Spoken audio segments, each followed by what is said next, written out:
यकीन करो या ना करो, लेकिन कई बार हमारी दुनिया में ऐसी घटनाएं होती हैं जिनका जवाब ना तो इंसान की बुद्धि दे पाती है और ना ही साइंस।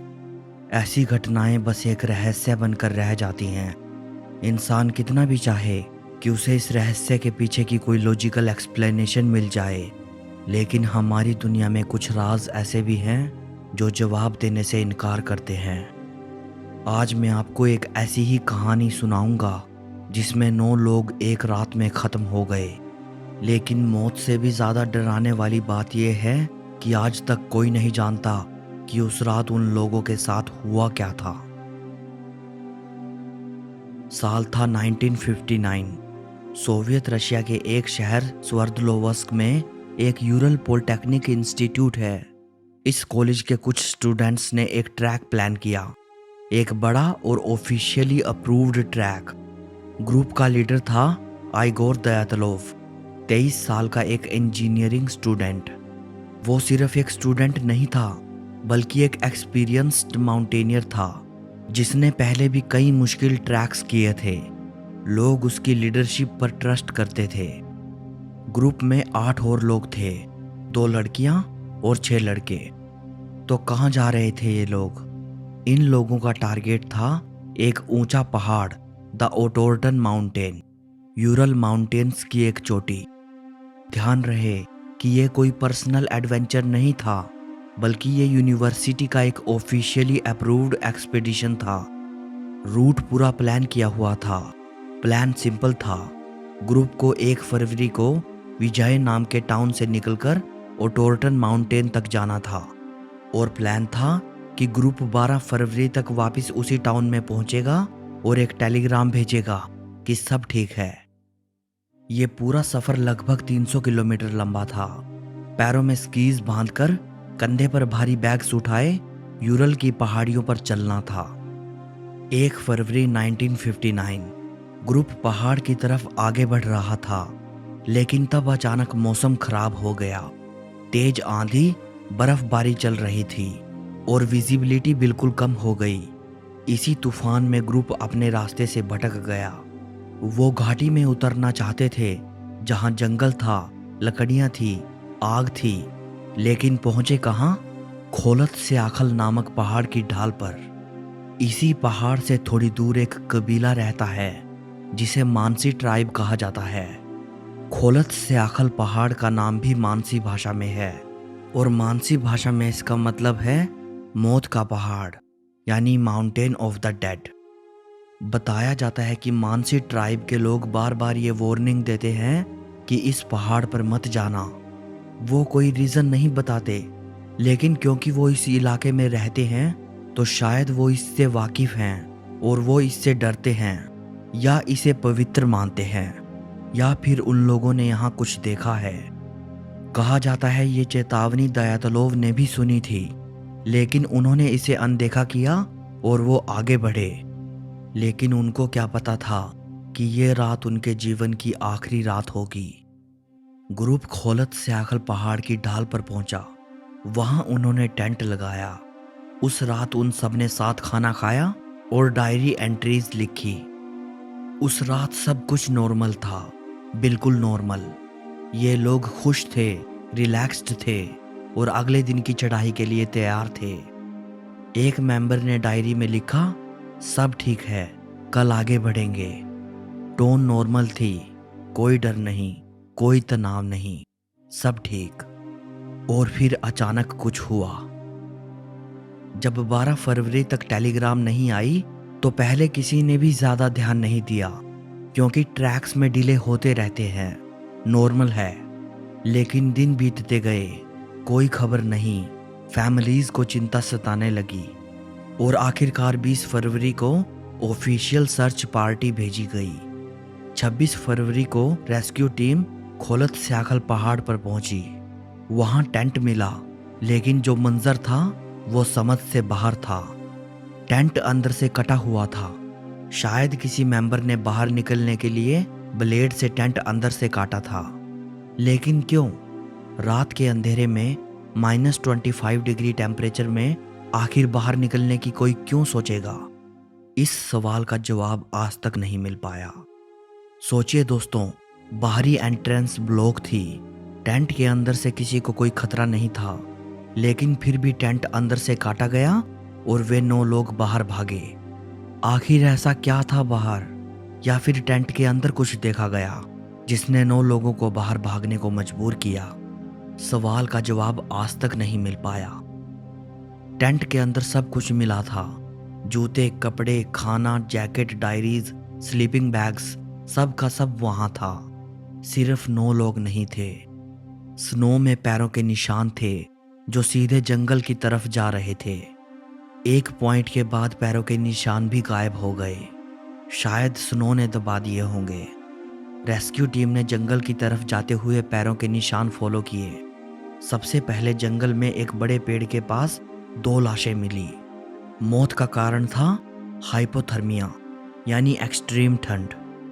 दोनों नंगे पांव थे और दोनों ने बहुत कम कपड़े पहने हुए थे और दोनों के हाथों में उस पेड़ की टूटी हुई डालियां थी।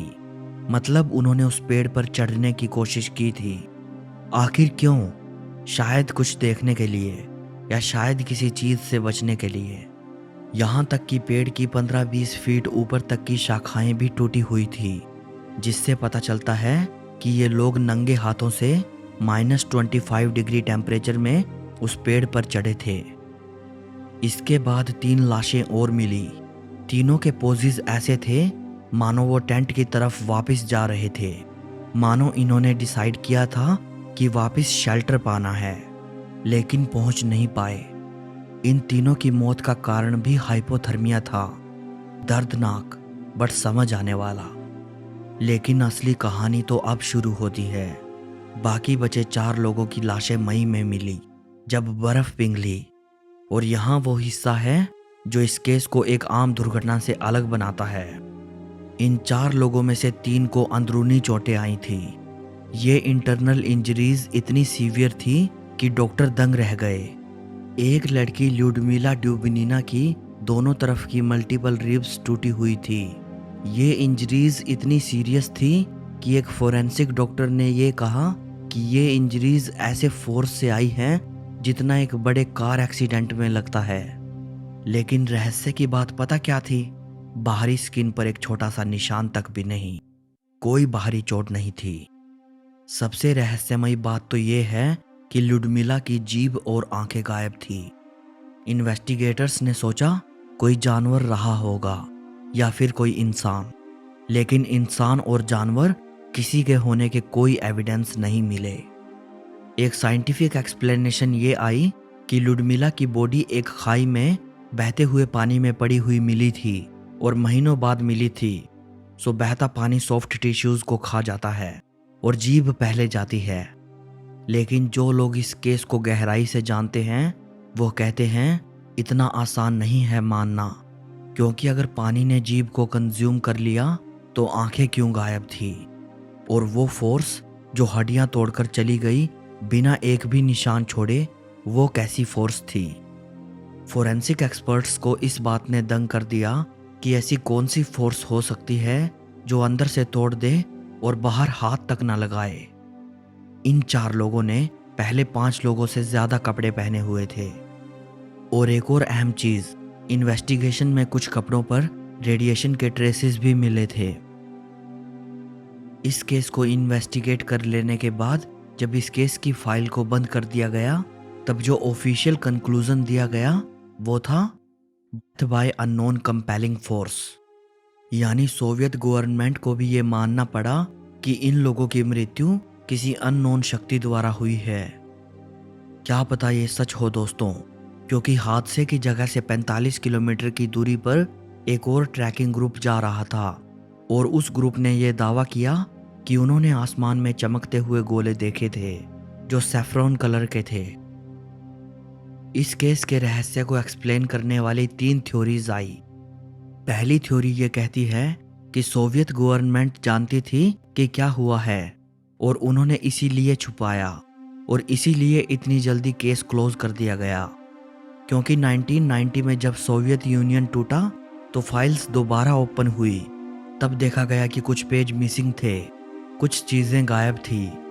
कुछ लोगों का मानना है कि दयातोलोव ग्रुप किसी सीक्रेट मिलिट्री एक्सपेरिमेंट और मिसाइल टेस्टिंग की चपेट में आ गया था। इस थ्योरी का बेस है कपड़ों पर रेडिएशंस का मिलना, बिना किसी बाहरी चोट के चेस्ट और स्कल का क्रश हो जाना और उसी रात आसमान में देखे गए चमकते गोले। लेकिन सच ये है कि ये थ्योरी बहुत कमज़ोर है, क्योंकि सबसे नज़दीकी मिसाइल टेस्टिंग जोन भी वहाँ से 1700 किलोमीटर की दूरी पर था। एक दूसरी थ्योरी है इंफ्रासाउंड। ये थ्योरी थोड़ी अजीब है, लेकिन बहुत से एक्सपर्ट्स ने इसे सीरियसली लिया है। ये थ्योरी कहती है कि जब तेज़ हवा एक ख़ास शेप के पहाड़ से गुजरती है तो ऐसी वाइब्रेशन पैदा होती है जिसे कान सुन नहीं सकते। इसे कहते हैं इंफ्रासाउंड। लेकिन ये वाइब्रेशन जिस्म को महसूस होती है, दिमाग तक पहुंचती है और ये इंसान के अंदर एक अनजाना और ख़तरनाक डर पैदा करती है। ये थ्योरी कहती है कि उस रात खोलत स्याकल की पहाड़ी पर ऐसा हुआ और ग्रुप को बेचैनी और डर के कारण टेंट काटकर वहां से भागना पड़ा। लेकिन इस थ्योरी को साबित करने वाला भी आज तक कोई सॉलिड प्रूफ नहीं मिल पाया है। एक तीसरी थ्योरी है जिसे एक्सपर्ट्स बहुत मजबूत मानते हैं। 2021 में स्विट्जरलैंड के रिसर्चर्स ने कंप्यूटर मॉडलिंग से दिखाया कि ऐसा पॉसिबल है कि एक एवलांच यानी हिमस्खलन आया होगा। यानी शायद ऐसा हुआ हो कि बर्फ की एक भारी परत रात के अंधेरे में टेंट के ऊपर आ गिरी होगी। इस बर्फ का प्रेशर इतना रहा होगा कि रात में सोते कुछ लोगों की पसलियां टूट गई होंगी, बिना कोई बाहरी जख्म दिए। इसीलिए डर और घबराहट में उन लोगों ने टेंट काटा होगा और वो बिना जूते और कपड़ों के वहां से भागे होंगे और हर एक की ठंड के कारण मृत्यु हो गई होगी। सच्चाई ये है कि हर थ्योरी कुछ सवालों का जवाब देती है और कुछ सवाल छोड़ देती है। आज तक कोई एक ऐसी थ्योरी नहीं आई है जो सब कुछ कन्विंसिंगली एक्सप्लेन करती हो। कहा जाता है कि लोकल्स आज भी कहते हैं कि उन नौजवानों को मानसी ट्राइब की वार्निंग सुननी चाहिए थी। मौत के पहाड़ पर रात नहीं बिताया करते। इस घटना को आज 65 साल से ज़्यादा गुजर गए। सोवियत यूनियन जो था वो टूट गया। वो यंग स्टूडेंट्स जो थे उनको दुनिया भूल गई। इस दौरान साइंस आगे बढ़ी और दुनिया बदली। लेकिन दयातोलोव पास का राज आज भी कायम है।